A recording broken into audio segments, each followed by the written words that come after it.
turn a hoe to a pack. Her best friend told her she better get back. Say what you mean, we direct. Cash on the road, better keep it a stack. Only 2 seasons. What's good, YouTube? It's Working Sean, man. Today I'm back with another banger. As always, man. Now today we are going to be reacting to the David case is worse than we thought. Now I've been hearing, if you've been hearing about David, bro, if you listen to music, bro, you know that he killed this girl named Celeste, this 14-year-old girl. Everybody, can I get an RIP in the chat, bro? Rest in peace, Celeste, man. Prayers for her and her family. You feel me? Very sad situation, bro. I can't even really say too much. But yeah, apparently this case is worse than we thought. Now, I ain't even gonna say too much. So go ahead and get to the video, man. Before we get to the video, make sure you hit that like button, subscribe if you haven't already, so notifications on. Comment down below what I'm gonna react to or play next. Without further ado, let's go ahead and get to the video, man.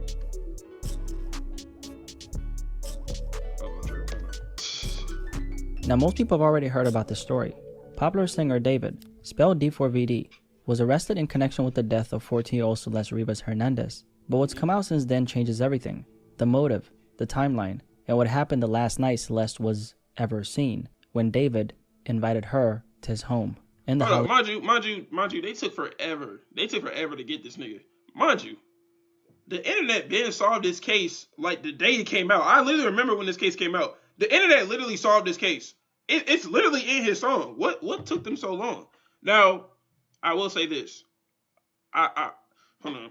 I think why they took so long with that because they didn't want to just capture him, and the whole time he ain't even the murderer, but he was. They found her in the back of his Tesla, made a song about it. It was so obvious. But hey, let's go. Hollywood Hills, and she never came back. Celeste, a 14-year-old at that time, went to Mr. Burke's house in the Hollywood Hills. 14. She was never heard from again. And months later, in September 2020. Wait, hold on. How old is David? Hold on. How old is? How's his name? d4vd. This nigga was 21 years old. Celeste, a 14-year-old at that time, with Celeste during that time, and this wasn't a one-time situation. Prosecutors. You're a not celebrity, but you're a rapper. You're a famous rapper. You was a popping artist, bro. You could have had any woman in the world. You could have had any female in the world, bro. But you chose a 14-year-old. I would never understand, bro. I just don't understand. I would never wrap my mind around that. In general, what police say the car had been at the lot for a couple of days. When asked about reports the vehicle is registered to 20-year-old singer David. Because inside a car registered to the singer, investigators made a discovery. Remains found in the front trunk, unidentified at the time. After sitting there for months, it was eventually revealed that those remains belonged to 14-year-old Celeste Rivas Hernandez, a teenage girl from Riverside County, California, who had initially been reported missing back in April 2024. Celeste had disappeared out of Lake Elsinore that same month. According to authorities, her family searched, put out flyers, shared her photos, asking anyone with information to come forward, hoping their daughter would be found. The family had reported Celeste missing from her hometown of Lake Elsinore, about 70 miles outside of Los Angeles. She was just a 7th grader, and Celeste had run away before, and at one point, she did return home. But after leaving again, this time, she never came back. For months, there were questions, and no answers about her whereabouts. But eventually, in September 2025, they would learn the truth, that Celeste was no longer missing. She had been killed, and as her family was continuing to come to terms with that, things were only just beginning to unfold. Within 48 hours of Celeste being officially identified, investigators made their next move, executing a search warrant overnight at a home in the Hollywood Hills area, where David, d4vd, Burke, had been living. And from that point, the investigation started to unravel. But for the public, very little was known. Details were limited in this case, and questions kept coming up. Until recently, because just recently, David was arrested in connection with the case, which sent shockwaves across social media and raised even more questions. But now, after all this time, the case against David is starting to become a lot clearer. We now know that he's now facing a first-degree murder charge, and now we actually have his mugshot. Let's just take a second and really look at this. He looks guilty. The nigga we now guilty, also bro. have what they say was the motive, a timeline of what allegedly happened, and the evidence they claim to have. And when you put all of it together, this case becomes a lot worse than people thought. Now, to really understand how this even got to that point, we have to go back to on or about April 23rd, 2025, when, according to investigators, David invited Celeste to his home in the Hollywood Hills area. Celeste arrived, and according to investigators, this was the last time she was known to be alive. Now, up until this point, there had been speculation about the nature of his involvement with Celeste. And it's important to be clear here, we're talking about a grown man and a minor. According to investigators, that is no longer speculation. They allege that David was sexually involved with Celeste, and that this began when she was under the age of 14. During the course of our investigation, I heard they started talking when she was like 11. That's what I heard. Let me know that in the comments if I'm wrong. But that's what I heard, bro. If that happened, bro, that nigga's a fucking weirdo, bro. Real shit. Investigation detectives learned that she had been involved in a sexual relationship with Mr. Burke when she was a minor and he was an adult.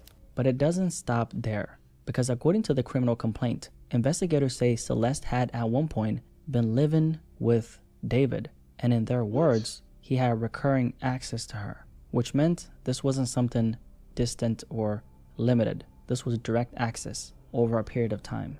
Now, when it comes to that last night Celeste was alive, this is when they say things took a much darker turn. They allege that at some point after Celeste arrived to David's home, she threatened to expose the relationship between the two, including the fact that it began when she was underage, which David of course knew could seriously damage his career. At the time, David was a rising mainstream artist, and just 2 days earlier, he had announced the Withered World Tour, a global tour set to take him across multiple countries as his career was continuing to expand, and that detail matters. According to investigators, this is where the motive comes in. See, investigators believe that once Celeste became a threat to David, after she threatened to expose their relationship, the situation escalated. And what happened next, they say, is where things went downhill. This murder was committed for financial gain.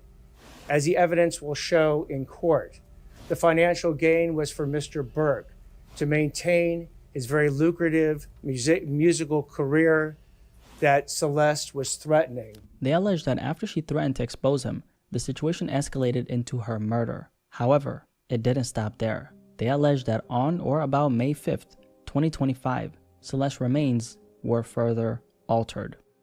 Her remains were later found inside a vehicle connected to David, of course, that we know, where they had been left for months before finally being discovered at an impound lot in September 2025 in Los Angeles. And the evidence they have is what they say connects him to what happened to Celeste. Now, getting into the specifics, this criminal complaint against David also includes special circumstances.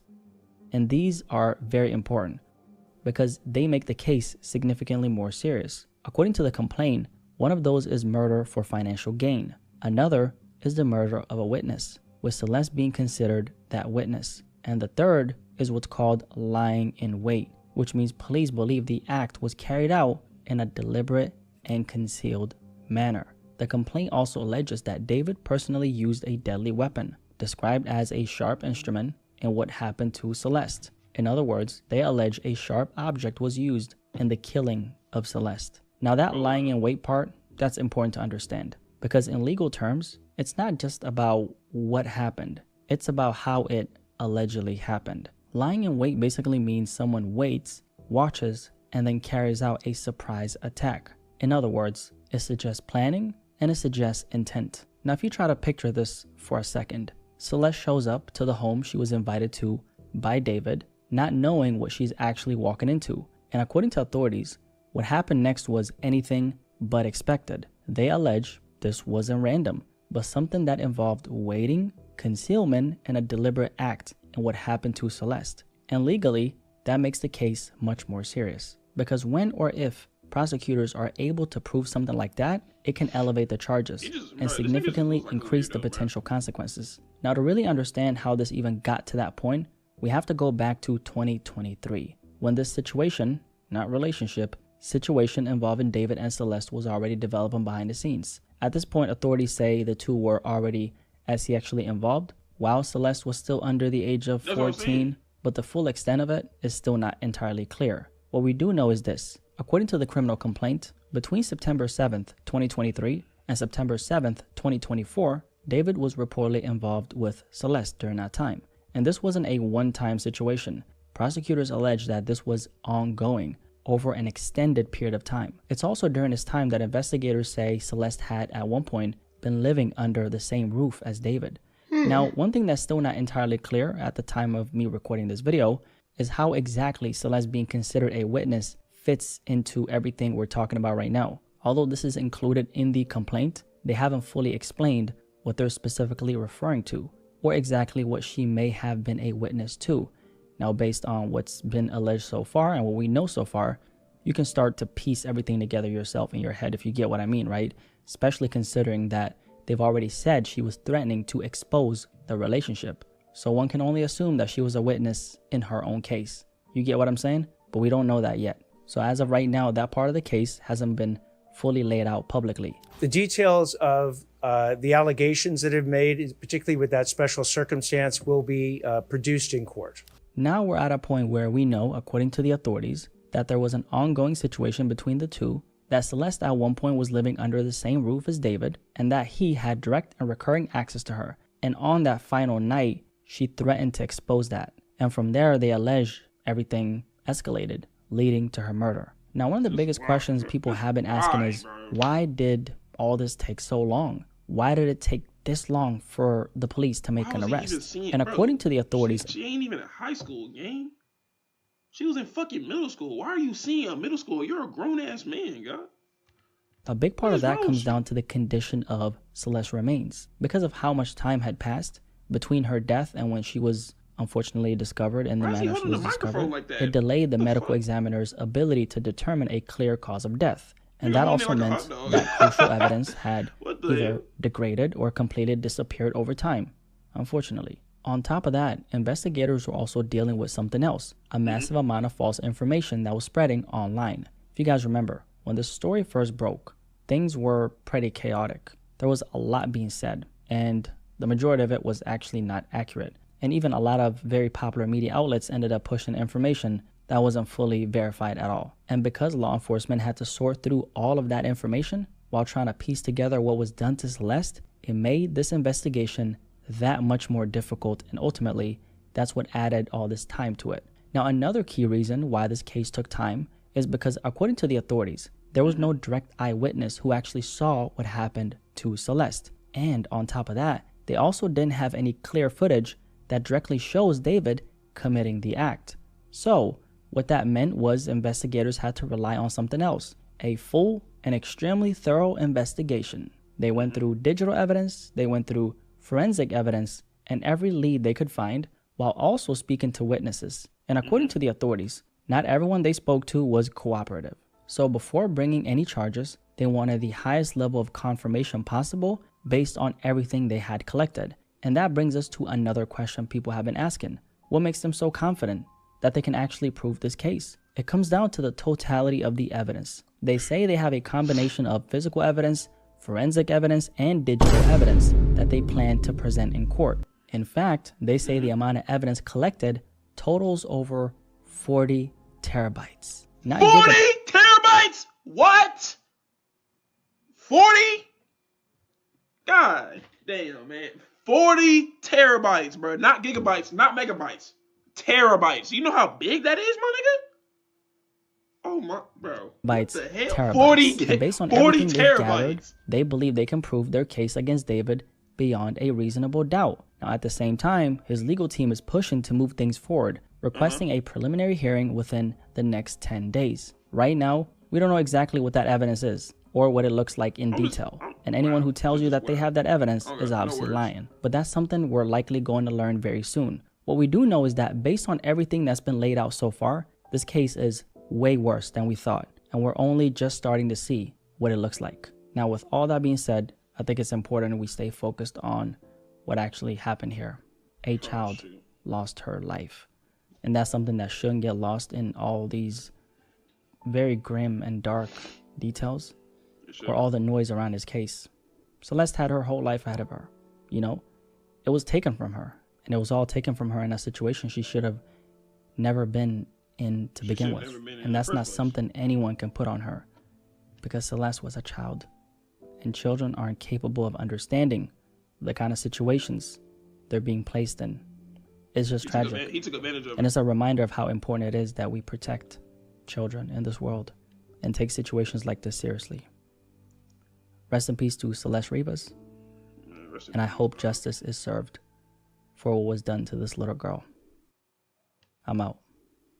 Rest in peace, bro. That shit crazy. 40 terabytes, bro. That's actually crazy as fuck. 40 terabytes. Nah, that nigga's evil, gang. Nah, I ain't gonna lie. I heard he, I don't know if I can say it on here because I don't want my channel get freaking, get packed up. But I heard he had like 2, I don't know, I don't want to say it, bro. I don't know, bro. But I heard he offed her with a chainsaw, bro. With a chainsaw, gang? So you basically just let me see, killing someone by stabbing, then dismembering them. What? He dismembered her? Oh my god. What? Nah, that's some psycho shit. What the hell? Killing somebody. Yeah, that's what I heard. Killing somebody, then stabbing them, then dismembering them. I heard he did it with a chainsaw though. Nah, this nigga's a psycho gang. This nigga's a psycho gang. I ain't gonna lie. Keep that nigga in jail. Keep that nigga David in jail, bro. Don't let that nigga out. Lock him up and throw away the key, gang. Keep that nigga in jail. He's a pedophile and a murderer. Keep that man in jail. Keep that man in jail. Keep him in jail, bro. Nah, gang. That man is never getting out, bro. Throw away the key. No parole, no nothing. Nothing. He deserve every life sentence he gets, bro. He deserves every life sentence he gets, bro. I don't care. Let that man rot in jail, bro. Matter of fact, give him the chair. Give him the chair, bro. Bro. That's some real psycho shit, gang. But anywho, that was the David case is worse than we thought, bro. Hope you guys enjoyed the video. If you did, make sure you leave a like, subscribe if you haven't already. Turn on post notifications on. And yeah, man, I will catch y'all boys in the next video, man. Peace. This is crazy. Oh my god, boy, he got it a Glock. Make my heart stop. What are they hoes? Yeah, my love, my